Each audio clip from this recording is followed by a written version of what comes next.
He chuckled as he said, "Call the cleaning lady, just to see the look on their faces."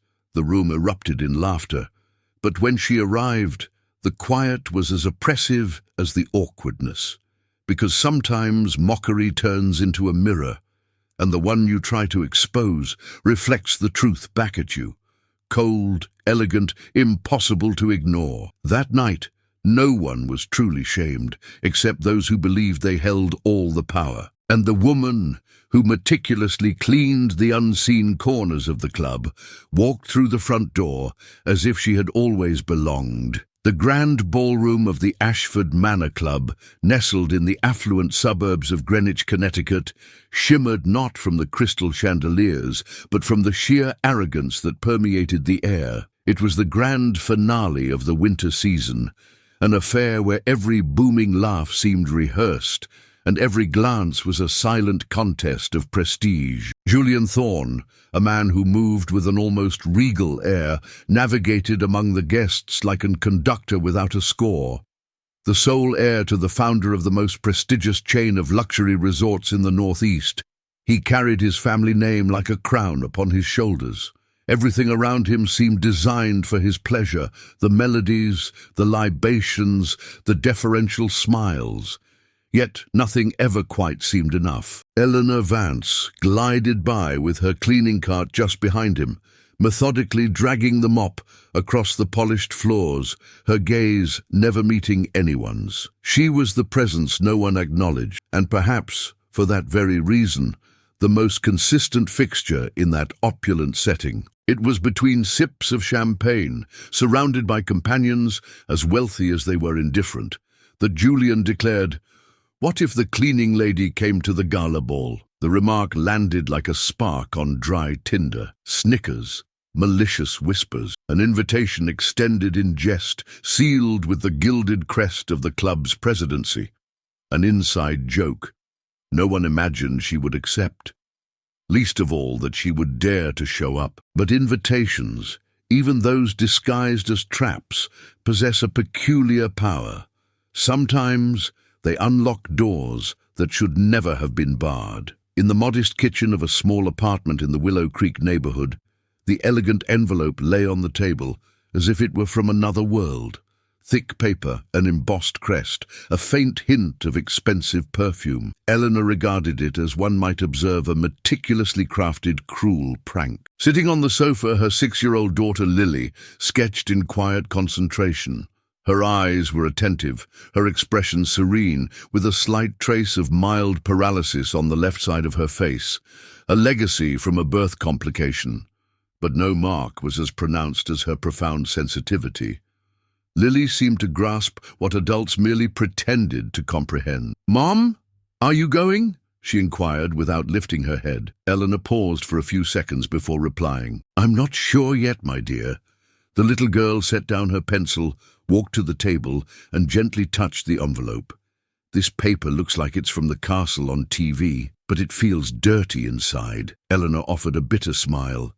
Lily couldn't possibly understand what it meant to be summoned to a place where your presence was only welcomed through your absence.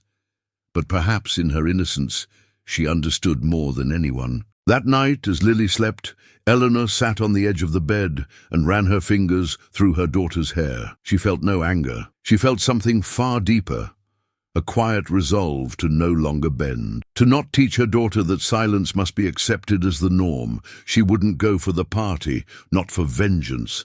She would go because she needed, for the first time in a long while, to remember the woman who existed before she was just someone who cleaned up what others left behind. The following Wednesday, Eleanor requested time off from her supervisor, citing a doctor's appointment.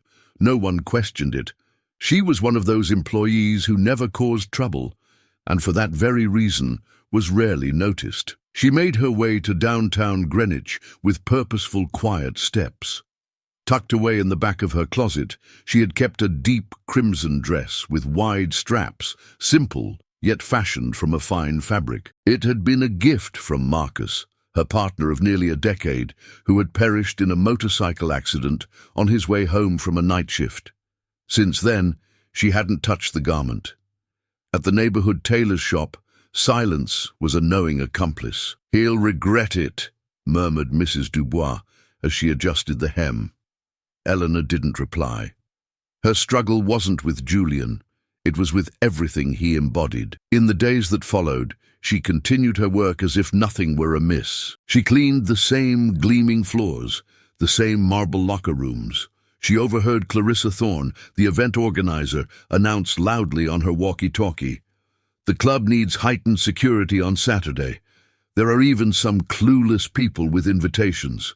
They laughed, she listened, and carried on. On the night of the party, Lily stayed with the downstairs neighbor. Before Eleanor left, her daughter touched her earring and said, "You look pretty. You look like who you are." Eleanor took the bus as she did every day, only this time she wasn't going to clean the hall. She was going to enter through the main door, not to defy anyone, but to exist in her entirety. And when a woman truly exists, the whole world must learn to contend with it. Valets parked the cars at the entrance. Jewels sparkled even before their owners emerged. At the entrance of the Ashford Manor Club, uniformed servers offered sparkling wine to guests who wouldn't even make eye contact. And then she appeared. Eleanor stepped off the bus a few yards away. She wore the same deep crimson dress, now perfectly tailored, her hair in a simple bun, secured with plain pins, subtle earrings. She walked deliberately, like someone who knows the ground beneath their feet. The doorman hesitated. "Good evening, madam. I have an invitation," she replied, presenting the envelope, her voice calm. Clarissa Thorne spotted her from a distance. She approached, her face contorted into a strained smile. "You must be mistaken, ma'am. This event is private. I was invited," Eleanor responded with quiet assurance, her gaze unwavering. Clarissa took the invitation as if handling something soiled. And before she could invent a reason to bar her entry, a voice cut through the air behind the flashing cameras. "She's with me, Julian Thorne." His jacket unbuttoned, a glass in his hand, his expression unreadable. For a brief moment, the ballroom fell silent. It was as if everyone had been forced to see what they had always overlooked. The woman who usually moved among mops and floor cloths was now here, facing everyone, but needing to prove nothing. Some smirked subtly, others averted their gaze, but no one could pretend not to have seen her. Eleanor walked through the ballroom as if she owed nothing to anyone. She passed whispering couples, by young people trying to mask their astonishment, by old acquaintances pretending not to recognize her. Julian watched her from afar. For the first time, he felt he had opened a door he could no longer close, and the discomfort wasn't with her. It was with himself. Here, where everything was about appearances, it took one complete woman to disrupt the entire event. She didn't need the spotlight. She only needed to arrive. And what transpired afterward, no one could ever forget. If this also gave you that lump in your throat, if you've ever witnessed someone being humbled just for being in the wrong place at a party, then like this video, share it with someone who needs to remember their own worth, and subscribe, because what this woman is about to do will still astound you. The next day, Eleanor awoke early. She washed the dishes from the night before, styled Lily's hair for school, and slipped on her sandals for a quick trip to the bakery. Nothing about her seemed different, but everything was. At the bus stop, a neighbor remarked in a hushed tone, "They're saying there was a woman at the Thorne party last night who silenced the whole room just by the way she walked." Eleanor merely smiled.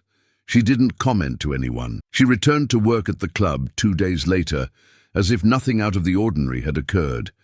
She cleaned the same tiled floors, organized the same locker rooms. But now, the gazes were different. Not all of them, but some. Some lowered their eyes. Others stared for too long. And there were those who greeted her for the first time in months. Julian Thorne avoided crossing paths with her. When he did, a tense silence filled the air. He would offer a distant smile, but he no longer knew how to carry himself. What was meant to be a private joke had become headlines in WhatsApp groups, and the video of Eleanor entering the party with the poise of a queen and a calm demeanor was already circulating as an example of true elegance. Sarah Miller, a minority shareholder of the club and a respected attorney, saw the video that morning. She requested a meeting with Julian. She doesn't need a position, but you need to learn from her. I tried to speak with Eleanor. She won't respond. Perhaps because you're still speaking from above. That week, the board announced a new social inclusion initiative. Nothing overtly dramatic, nothing overtly defined. But it was Eleanor who received a direct email invitation. We need your perspective, not on cleanliness, but on what no one usually sees. Signed by Sarah. She read it, considered it, and decided to go. Not to climb the corporate ladder, but to ensure that no other woman at the club would have to disappear to survive. Not for status nor for recognition, but because sometimes the silence that follows a fall is the fertile ground where dignity is sown, and hers, at last, was beginning to bloom. The reunion came without warning. It happened in a meeting room bathed in light from tall windows, where Eleanor entered with a simple notebook and a serene gaze. Julian was already there, standing beside the glass table, without his blazer, his shirt slightly creased. He had rehearsed 1,000 phrases, but none seemed adequate in the presence of the woman he himself had tried to render invisible. "Thank you for coming," he said, his voice softer than usual. Eleanor nodded. She sat down, opened her notebook. Sarah asked for my input on the Single Mothers Support Project. I brought some ideas. No reference to the past, no demands, only presence. And that was precisely what disarmed Julian the most. She didn't want revenge. She wanted to build. "I know the invitation to the party," he began, but trailed off. Eleanor met his gaze, tranquil. "You don't need to explain. I already understood everything you didn't say that night." Julian lowered his eyes. I laughed. I thought it would be harmless. "What is light for some weighs too heavily on others." She said it without anger, simply with the maturity of one who no longer carries what isn't hers. "You saw me for the first time when I was clean, well-dressed, silent. But I'm the same person as before, Julian. The difference is that now you can't pretend you didn't see." He took a deep breath. The room felt smaller. "You're unlike anyone I've ever encountered here." "I'm not. I'm just whole. And that frightens those who live by halves." Sarah entered shortly after, interrupting the moment. "Shall we begin?" Eleanor closed her notebook and straightened her posture. "We can." And in that instant, she was no longer a guest nor an employee. She was a presence. She was a voice, and no one could ever put her back in her former place. In the club's auditorium, soft lights illuminated the attentive faces in the audience. It was a discreet event, aimed at employees and partners, where new corporate social guidelines would be announced. On stage, Julian spoke first, briefly, sincerely. For the first time, he seemed uncomfortable with his own prominence. Then he called Eleanor Vance. She ascended the stage unhurriedly. She wore navy-tailored trousers and a simple blouse, with minimal makeup and no elaborate accessories. Just her, standing before an audience that, weeks prior, had seen her only with a mop in hand. "I haven't come here to recount my story as a tragedy. I've come because so many people like me never even get to be heard, not for lack of a voice, but because no one bothers to listen." The silence was absolute. "It's not about titles. It's about respect. It's about not having to change who you are to be treated like a human being." She glanced at Julian for a second. Then she continued, "And if all that this night signifies is just one thing, let it be this: that no one should ever again have to prove their worth by entering where they were never truly invited." The final sentence hung in the air like something no one dared to touch, because it both stung and liberated simultaneously. Applause followed, not rehearsed, not out of protocol, but as if, at last, they recognized what had always been before their eyes. At the exit, a cleaning staff member held a coffee in a plastic cup. "We're not insignificant, are we, Miss Vance?" She smiled. Never were. They just didn't see it. Some learn through love. Others only when they are forced to confront what they have always avoided. Julian wasn't malicious, but he was blind. Blind like so many who confuse privilege with merit and believe that education is synonymous with superiority. He thought kindness was a favor.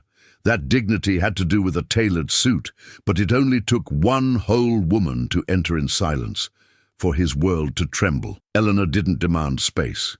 She didn't shout, didn't point fingers, didn't humiliate anyone. She just arrived as she always was, only this time no one could pretend not to see. And perhaps this is the most painful lesson, that it's not enough to be good to those by your side if you treat as invisible those who clean the ground you walk on. Because someone's worth was never in the invitation they received, but in the truth they carry when they enter any place, with or without applause. And when that truth is silent, firm, and dignified, no luxury can compete with it. If this story touched your heart as it touched ours, share it with someone who also needs to remember their own worth. And if you want to hear more stories like this, of quiet courage and justice that begins with respect, subscribe to this channel, because dignity should never be an exception.